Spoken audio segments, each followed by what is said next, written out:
Good evening. This is Ken Long from Tortoise Capital with a review of the trades of the day for March 12th, 2013. Started off the day with an upward bias, and early we got some opportunities in TNA, the triple leverage Russell, and XIV, which is the inverse VIX ETFs. These are 3-minute charts. The river in the middle is the 30-period Bollinger Band, plus or minus 1 standard deviation. The thin red line is the Bollinger Band mean. Orange ribbon is the price ribbon, Bollinger Band 2. The purple steps are the VWAP. Thick blue or thin blue is the 10-period regression line. Thin black is the 30-period regression line, which we use for regression line crossovers. Vertical blue, thick, is where we start stalking. Red line is where we're our initial stops, and then green circles are entries. And so we started with TNA this morning at 86.60 with the ribbon leaving the river and regression line crossover having occurred already. And this looked like a simple morning hook. Minor gap down, find support, and then start taking off. And so get at 86.60 with a 40-cent stop, or a 20-cent stop, excuse me, just below the Bollinger Band mean. In XIV, the inverse volatility ETF, we decided after this volatility event here that got resolved to the upside regression line crossover, we're going to buy it when it crosses the Bollinger Band mean at 22.95 with a 20-cent initial stop. Shortly thereafter, in TNA, when we had 1R in hand here at about 86.80 after that 20-cent stop, and the price ribbon flattened out, and then it took off again. Made my second entry at 86.80. Got just a minor little spike, and then it started failing, and I exited at 86.80, which is a scratch on the second position, and 0.6R win on the first position. I really don't like that second entry that I made. It was too early. I like to have 2R in hand with momentum, and this was front running that move. I was thinking maybe a big move today, ventured, but then when it started failing, I realized I was too close to my original stop, and so I had to get out. In XIV, almost the same problem. So that was the first entry at 22.95, 23.10. After it had spiked up, pulled back, and then started to resume, went at 23.10. So that's not quite an R in hand. So again, I'm getting in too early, and then the pullback occurs and starts jeopardizing the entire position. So we get out when the ribbon re-enters the river at 23.05, which is about a 0.2 R. Shortly after that, as a volatility, this was the move we were in on the long side of volatility. So this is UVXY. So it's going down as XIV was going up. So right after that one failed, we get a regression line crossover. So now we switched over to the long side on volatility. Regression line crossover here at 8.08. I buy the ribbon crossing the Bollinger Band mean. It could technically buy this at 8.08 in our strategy, but I wanted a little more confirmation because I still had that long side bias today. So get 8.19 with the 20-cent stop, puts us below the swing low of the ribbon here. And we get a move up. We get this long spike up to 82, almost 80, or I mean 8.45. It pulls back. The ribbon didn't accompany it, so that means there wasn't volume going along with it. So we go ahead and exit at 8.39 on that 20-cent stop for an R. This already felt like a day where I was hitting singles, and so I wanted to cash them when I had them. So that's 1R on that one. I just thought this was interesting that in that UVXY a little bit later after I exited here, that formation just looked to me like a dragon head, and it just was so cute that I wanted to put it in there. So that's the dragon head. I don't know what it means, but it's kind of cool. So right after the dragon head formed,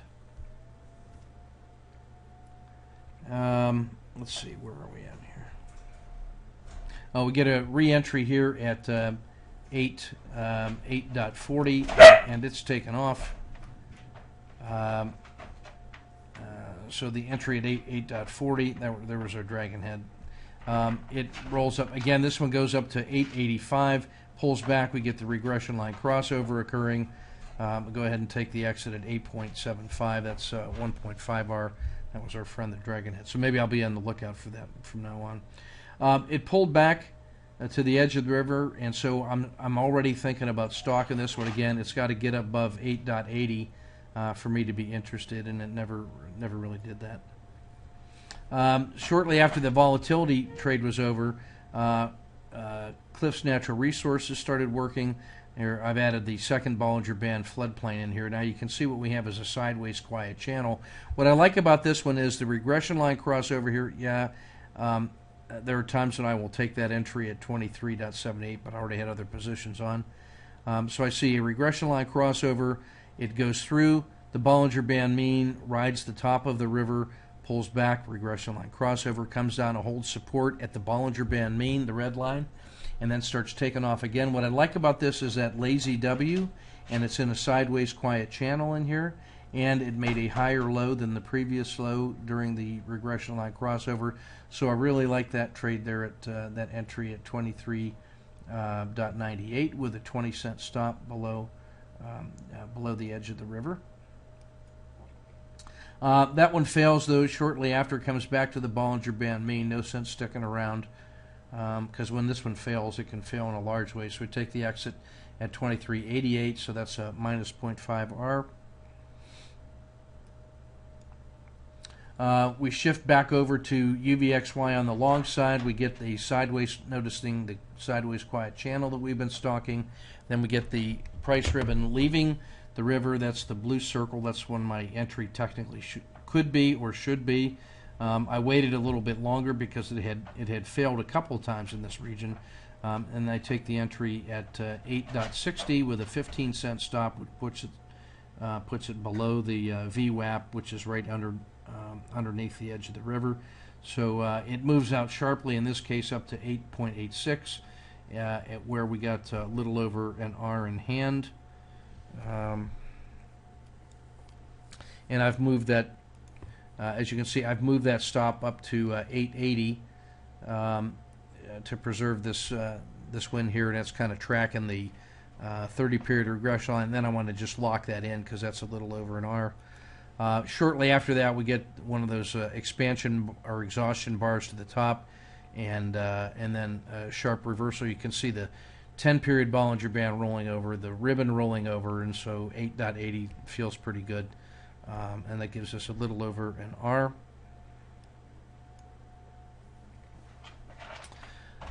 We shift back over towards to XIV on the long side, and again, you can see this regression line crossover, but with a lazy W this time. During this period, we had been long UVXY for the R.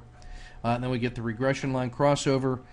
Price enters the price ribbon enters the river here. That's a potential entry at 22.08. I see it goes right through the Bollinger Band mean, and so I'm already regretting this one that I didn't get that earlier one, but now I want to see what happens at the far side of the river. It hits the far side of the river. It pulls back. The ribbon doesn't quite get to the Bollinger Band mean, which has now started to flatten out, find support. Tests the top of the river, comes back.